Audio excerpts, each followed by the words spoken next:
8 अगस्त 1963 की अंधेरी रात के दौरान रॉयल मेल की एक ट्रेन ग्लासगो से लंदन जा रही थी। इस ट्रेन के एक डब्बे में नोटों से भरे बैग्स मौजूद थे जो तकरीबन आज 67 मिलियन पाउंड्स या फिर 800 करोड़ रुपए बनते हैं। ट्रेन के ड्राइवर जैक मिल्स तेजी से इंजन को रात की तारीकी में भगाते हुए जा रहे थे। तभी अचानक एक क्रॉसिंग पर सिग्नल की लाल रोशनी चमक उठी। ड्राइवर के लिए ये एक एबनॉर्मल बात थी क्योंकि इस वक्त और इस जगह सिग्नल का लाल होना कोई मायने नहीं रख रहा था। खैर ड्राइवर जैक मिल्स ने फौरन ब्रेक लगाई और ट्रेन को सुनसान रास्ते में ही रोक दिया।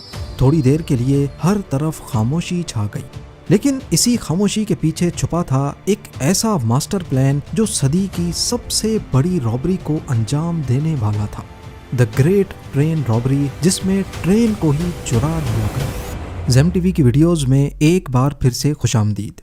नाजरीन, ये बात किसी फिल्म की कहानी लगती है, लेकिन रियल लाइफ में भी डाकुओं ने सस्पेंस से भरी प्लानिंग की और ब्रिटेन की सरकारी ट्रेन से लाखों पाउंड्स लूट लिए, और वो भी बगैर एक भी गोली चलाए। सब कुछ महीनों पहले शुरू हुआ जब लंदन के चंद जाने माने क्रिमिनल्स एक नए कारनामे को अंजाम देने के लिए सर जोड़कर बैठ गए। ब्रूस रेनॉल्ड्स, जो इस प्लान का मास्टरमाइंड था, उसने अपने चंद साथियों के साथ मिलकर एक बेमिसाल डाके का प्लान बनाना शुरू किया। उसके पास ब्रिटेन की national post service royal mail की एक सीक्रेट मालूमात थी। ये सीक्रेट मालूमात उसको रॉयल मेल के ही एक सीनियर सिक्योरिटी ऑफिसर से मिली थी जिसका नाम किसी को भी मालूम नहीं था। मालूमात ये थी कि ग्लासगो से लंदन जाने वाली ट्रेन में एक खास डब्बा होता है जिसे हाई वैल्यू पैकेजेस या फिर HVP भी कहा जाता है। उसमें एक खास दिन पर बहुत ज्यादा रकम जाने वाली थी और उनको इसी डब्बे को लूटना था। ब्रूस रेनॉल्ड्स और उसके साथी जाने माने क्रिमिनल्स जरूर थे, लेकिन उनको ट्रेन लूटने का कोई एक्सपीरियंस नहीं था। लिहाजा उन्होंने लंदन के ही एक दूसरे गैंग को इस प्लान में शामिल किया जिनको ट्रेन लूटने का भी एक्सपीरियंस था। ये बदनामे जमाना गैंग साउथ कोस्ट रेडर्स के नाम से जाना जाता था। आहिस्ता आहिस्ता टीम बढ़ती गई और इस प्लान में अब 15 से ज्यादा लोग शामिल हो गए। उन्होंने ठान लिया कि बिना गोली चलाए सरकारी ट्रेन को लूटना है। पर यह कोई मामूली डाका नहीं था कि ट्रेन को रोको और लूट लो। इसके लिए महीनों की प्लानिंग की गई। 7 अगस्त 1963 को शाम 6:50 पे ट्रेन ग्लासगो सेंट्रल स्टेशन से लंदन जाने के लिए रवाना होती है। इसको लंदन के यूस्टन रेलवे स्टेशन पर अगले दिन सुबह 4 बजे पहुंचना था। इस ट्रेन में टोटल 12 डब्बे थे और 72 पोस्ट ऑफिस का स्टाफ दौरान सफर मेल्स को सॉर्ट करने के लिए भी मौजूद था। ये ट्रेन खासकर सिर्फ पार्सल्स और पोस्ट को मुख्तलिफ शहरों में ड्रॉप करने के लिए चलाई जाती थी, इसीलिए इसको बिना रोके ही मुख्तलिफ स्टेशंस पर पार्सल्स ड्रॉप करने थे। जब भी कोई स्टेशन आता तो वहां का लोकल पोस्ट ऑफिस स्टाफ एक स्पेशल एलिवेटेड रैक्स पर बोरियां लटका देता। जब ट्रेन प्लेटफॉर्म से गुजरती तो आहिस्ता हो जाती थी और अंदर बैठा स्टाफ एक जाली की मदद से वो बोरियां पकड़ लेता था, और ऐसे ही जो मेल्स उनको उस स्टेशन पे छोड़नी होती थीं, उनकी बोरियां प्लेटफॉर्म पर चलते चलते ही उतार दी जाती थीं। इस प्रोसेस के जरिए बगैर रोके ही मेल्स को मुख्तलिफ स्टेशंस पर डिस्ट्रीब्यूट किया जाता था। जिस डब्बे में रॉबरी होनी थी वो अभी तक इस ट्रेन के साथ अटैच्ड ही नहीं था। वो डब्बा नैन वैली रेलवे स्टेशन पर सेफली पार्क था। इस डब्बे को HVP यानी हाई वैल्यू पैकेजेस कहा जाता था क्योंकि इसमें ज्यादातर बड़ी मिकदार में कैश मौजूद होता जो लोग उस वक्त दूसरे शहरों में मनी ऑर्डर करते थे।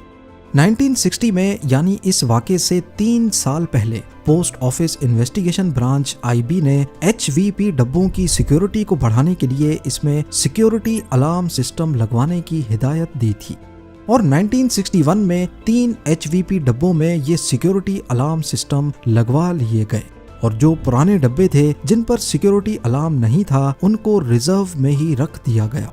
लेकिन डाके वाला दिन सबसे अहम था। उस दिन सिक्योरिटी अलार्म वाले HVP डब्बे आउट ऑफ सर्विस थे, लिहाजा एक रिजर्व डब्बा M30204M को इस्तेमाल किया जाना था जिसमें कोई सिक्योरिटी सिस्टम भी नहीं था। ये एक बहुत बड़ी टिप थी जो डाकुओं को रॉयल मेल के इनसाइडर से मिली थी। जब ग्लासगो से निकली ट्रेन नैन वैली रेलवे स्टेशन पहुंची तो रेलवे स्टाफ ने HVP डब्बे को इंजन के बाद दूसरे नंबर पर कनेक्ट कर दिया। ये डाकुओं को मिलने वाली पहली टिप थी, लेकिन दूसरी टिप इससे भी ज्यादा इम्पोर्टेंट थी। नॉर्मली HVP डब्बों में 3 लाख पाउंड्स के करीब पैसे होते थे, लेकिन क्योंकि पिछला हफ्ता बैंक हॉलिडे वीकेंड था, इसीलिए डाके वाले दिन इसमें 3 मिलियन पाउंड्स के करीब कैश मौजूद था। और ये थी टिप नंबर 2। यानी जो इत्तेफाक आज के दिन हुआ वो शायद सालों में एक बार होता होगा। 12 गुना ज्यादा पैसे भी जा रहे हैं और इत्तेफाक से सिक्योरिटी अलार्म वाला HVP डब्बा भी खराब था। पर डाकुओं के लिए ये कोई इत्तेफाक नहीं था। वो लोग इसी दिन के लिए कई महीनों से प्लानिंग कर रहे थे। खैर, ट्रेन HVP डब्बे समेत नैन वैली स्टेशन से रवाना हो गई। रात का वक्त हो चुका था और ट्रेन के ड्राइवर 58 साला जैक मिल्स तेजी से अपनी मंजिल की तरफ ट्रेन को लेके जा रहे थे। वहां डाकुओं का टोला भी रेलवे ट्रैक के पास झाड़ियों में घात लगाए बैठा था।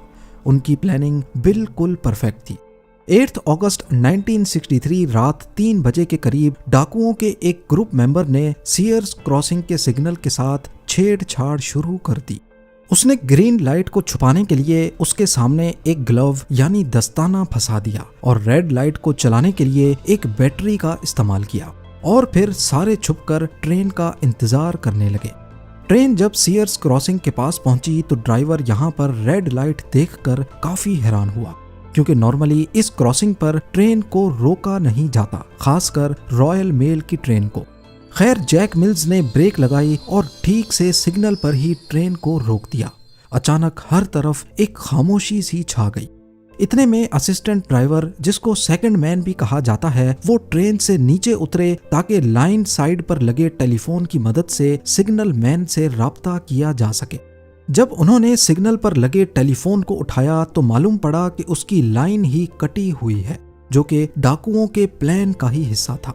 अभी सेकंड मैन वापस पलटकर इंजन की तरफ जाने ही वाला था कि झाड़ियों से डाकू निकले और उन्होंने उसको काबू कर लिया।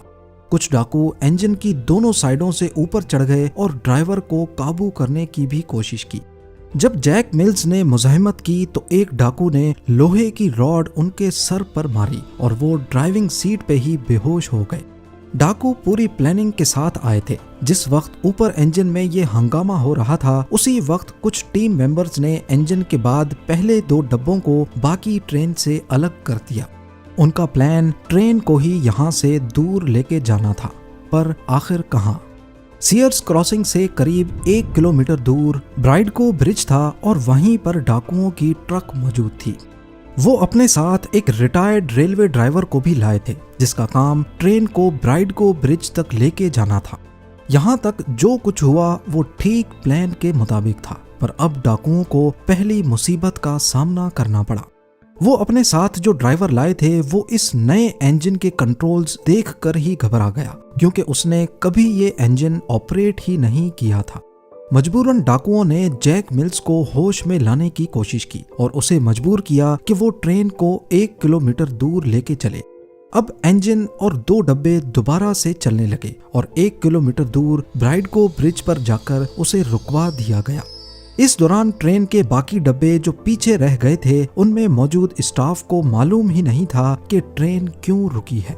ब्राइडगो ब्रिज पहुंचकर डाकुओं ने HVP डब्बे के दरवाजे को तोड़ा और अंदर घुसकर 5 स्टाफ मेंबर्स को ठीक ठाक चोटें पहुंचाई और उन्हें मुंह के बल रस्सियों से बांधकर लिटा दिया और अपनी कार्रवाई शुरू कर दी। HVP डब्बे में टोटल 128 बोरियां कैश से लथपथ भरी हुई थी। ये 1 पाउंड, 5 पाउंड्स और 10 शिलिंग के नोट थे। इनका टोटल वजन करीब 2.5 टन के बराबर था। ट्रेन ब्रिज पर थी और नीचे रोड पर एक ट्रक खड़ी थी। डाकुओं के प्लान के हिसाब से उनके पास सिर्फ 15 मिनट का वक्त था, लिहाजा उन्होंने ह्यूमन चेन बनाई और एक एक करके 128 में से 120 बोरियां ट्रक में लोड कर दी। बाकी 8 बोरियां टाइम कम होने की वजह से छोड़ दी गई। उनका प्लान बिल्कुल परफेक्टली काम कर चुका था, लेकिन आखिर में सिर्फ एक गलती हुई जो आगे चलकर उनको पकड़वाने में सबसे मुफीद साबित हुई। जाते जाते एक डाकू ने HVP डब्बे में बंधे हुए स्टाफ को कहा कि 30 मिनट तक यहाँ से उठने की कोशिश भी मत करना, वरना जान चली जाएगी। डाकुओं के पास एक ऑस्टिन लोड स्टार ट्रक थी जिस पर सारा कैश लोड किया गया और 2 लैंड रोवर्स भी थीं जिन पर उन्होंने गवाहों को गुमराह करने के लिए एक ही नंबर लगा रखा था, BMG 757A। वारदात के बाद वो सारे वहां से फरार हो गए। करीब 45 मिनट की ड्राइव के बाद रात के 4:30 बजे वो अपने हाइड आउट में पहुंच गए, जो वारदात की जगह से करीब 43 किलोमीटर दूर ओकली नामी गांव से करीब था। इस दौरान वो VHF रेडियो पर पुलिस की बातें भी सुन रहे थे, जिससे उनको काफी मदद मिल रही थी। ठीक उसी वक्त जब वो अपने हाइड आउट में पहुंचे, पुलिस को भी इस रॉबरी का इल्म हो गया, पर फिलहाल वो बहुत खुश थे। उन्होंने हाइड आउट पर आकर खूब मौज मस्ती की, यहाँ तक के वहाँ मोनोपोली गेम भी खेली, और वो भी असली नोटों से। पर उनकी ये खुशी सिर्फ चंद मिनटों की मेहमान थी। थोड़ी ही देर बाद उन्हें रेडियो की मदद से पता चला कि पुलिस उनको 50 किलोमीटर के रेडियस में ढूंढ रही है। 50 किलोमीटर का आइडिया पुलिस को उस स्टाफ के बयान की वजह से हुआ जिससे डाकू आधे घंटे वाली बात बोलकर वहां से फरार हुए थे। तो पुलिस को अच्छी तरह आइडिया था कि आधे घंटे में वो 50 किलोमीटर के रेडियस में ही मौजूद होंगे। ये बात सुनकर डाकू एकदम घबरा गए। अब उनका इस हाइडआउट से निकलने का प्लान जो संडे को था, वो उन्होंने फ्राइडे पर शिफ्ट कर लिया। थर्सडे वाला दिन उन्होंने सारे पैसे आपस में बांट लिए। लूटी गई रकम 2.5 मिलियन पाउंड्स के करीब थी। कुछ रिपोर्ट्स के मुताबिक हर एक के हिस्से में 1.5 लाख पाउंड्स आए, जो उस दौर में एक बहुत बड़ी रकम थी। यानी हर एक के हिस्से में आज के हिसाब से 3.9 मिलियन पाउंड्स आए थे। बाकी पैसे उन्होंने छोटे छोटे रोल्स करने वाले हेल्पर्स में बांट दिए। उन्होंने फ्राइडे से पहले हाइडआउट में हर एक चीज से अपनी फिंगरप्रिंट्स मिटाई और एक शख्स को ड्यूटी दी कि उनके जाने के बाद वो हाइडआउट को ही जला दे, ताकि पुलिस को कोई सबूत ही ना मिल सके।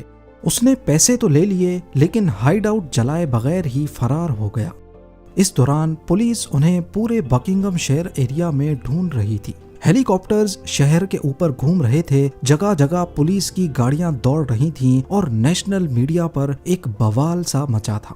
पुलिस ने इंफॉर्मेशन देने वाले शख्स को 10,000 पाउंड्स इनाम देने की भी अनाउंसमेंट की। इस पर हाइडआउट के पड़ोस में रहने वाला एक शख्स सामने आया और उसने पुलिस को इत्तला दी कि 8 अगस्त वाली सुबह यहाँ काफी हलचल मची थी। शक की बिना पर पुलिस ने फौरन हाइडआउट पर छापा मारा।